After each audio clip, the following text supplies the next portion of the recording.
दीप ज्योति नशा केंद्र में करंट लगने से युवक की संदेहास्पद मौत। महिलाओं ने आंवला के पेड़ के नीचे पूजा कर मनाई आंवला नवमी। अखिल भारतीय ग्राहक पंचायत की बैठक। नशे की आदत से परेशान परिजनों ने एक युवक को नशे से मुक्त कराने के लिए 3 दिन पूर्व ही शहर के वार्ड क्रमांक 2 भटेरा चौकी स्थित नशा मुक्ति केंद्र भेजा था।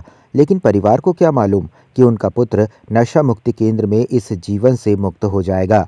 युवक की नशा मुक्ति केंद्र में शनिवार की देर शाम करंट लगने से संदेहास्पद स्थिति में मौत हो गई। मामला संबंध में प्राप्त जानकारी के अनुसार मृतक कैलाश शराब का आदी था, जिसे दीप ज्योति नशा मुक्ति केंद्र एवं पुनर्वास केंद्र भटेरा चौकी में 6 नवंबर को भर्ती कराया गया था। युवक की नशा मुक्ति केंद्र में बाथरूम में करंट लगने से उसे अचेत अवस्था में उपचार के लिए जिला अस्पताल लाया गया, जहां डॉक्टर्स ने जांच कर युवक को मृत होना बताया। नशा का आदी हो गया था, क्या माइंड इसका डिस्टर्ब हो गया था सर। करीबन 6 तारीख को 2-3 दिन हो गया करीबन सर। फिर फोन आया अपने को, क्या इसकी डेट हो गई करंट की वजह से।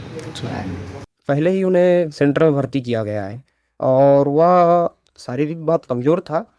वैसे तो विद्युत करंट से आम आदमी की ऐसी मौत नहीं होती, पर उनकी स्थिति बहुत डाउन थी। मतलब बहुत ज़्यादा डाउन नहीं, जैसे अपन बोल सकते हैं कि भाई शारीरिक दुर्बलता तो उनको थी। और वो जब उन्होंने करंट लगाए तो वो उनकी तो कुछ देर बाद उनकी मौत हो गई। कैसे करंट लगा, कहाँ गए? बाथरूम में गए और दरवाजा बंद कर दिए, और कुछ देर बाद जैसे नॉर्मली सभी जाते हैं तो बाथरूम के अंदर जब वो व्यक्ति जब जाता है तो कोई दूसरा नहीं जाता है। जब वो गिर गया तब दूसरे भर्ती मित्रों ने देखा और उसके बाद में उठाला। फिर वहां से तो बीपी भी चेक किए, पल्स वल्स लेके फिर थोड़ा सा हाँप रहा था, तो उससे कि हमने पता लगाया। तब बता में तो यहाँ पे EKG वगैरह हुआ। अस्पताल तहरीर मिली कि एक व्यक्ति मृत अवस्था में DSB लाया गया है, जो बिजली करंट से लगना बताया गया है ना। तो उसके तहरीर मिलने पर हमने फिर उसको रात्रि होने के कारण से मृतक के शव को ऑफिस में रख दिया गया। उसके परिजन आज आने वाले हैं। उनके आने के बाद जैसे अब अगली कार्रवाई होगी, शव पंचनामा कार्रवाई होगी, PM होगा और उसके बाद थाना क्षेत्र को डायरी भेज दी जाएगी। हिंदू धर्मावलंबियों में तीज त्योहारों का बड़ा महत्व होता है। दीपावली के बाद आज 10 नवंबर को महिलाओं द्वारा आंवला नवमी पर्व विधि विधान के साथ आस्थापूर्वक मनाया गया। हर वर्ष कार्तिक माह की शुक्ल पक्ष की नवमी तिथि को अक्षय नवमी मनाया जाता है। अक्षय नवमी को ही आंवला नवमी के नाम से जाना जाता है। अक्षय नवमी के दिन आंवले के पेड़ की पूजा का खास महत्व होता है। इस अवसर पर महिलाओं ने आंवला वृक्ष के नीचे पूजन सामग्री की थाल सजाकर व स्वादिष्ट व्यंजन बनाकर पूजा अर्चना कर आंवला पेड़ के फेरे लगाए व पूजन सामग्री चढ़ाकर पूजा की। आंवला पेड़ के नीचे बैठकर भोजन ग्रहण किया।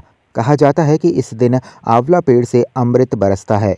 आंवला नवमी पर स्थानीय शंकर घाट में महिलाओं का पूजा अर्चन करने का मेला लगा रहा।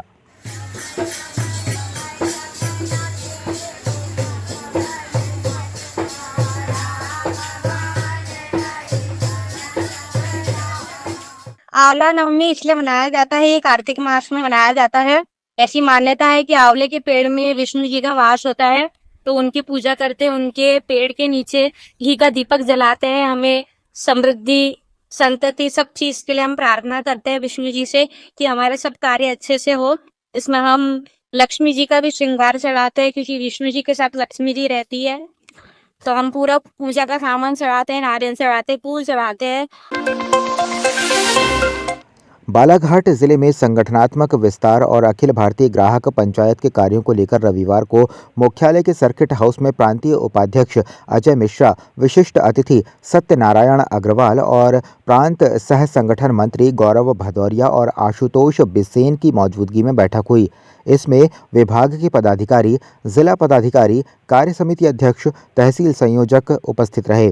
ग्राहक पंचायत पूरे देश में ग्राहकों को उसका कर्तव्य बताने और अधिकार की रक्षा के लिए अपना काम कर रहा है। केंद्रीय निर्देशों के मुताबिक जिला, तहसील और गांव स्तर पर संगठन को सक्रिय कर ग्राहकों का शोषण और नुकसान से बचाने और जागरूकता पैदा करने का काम करेगा।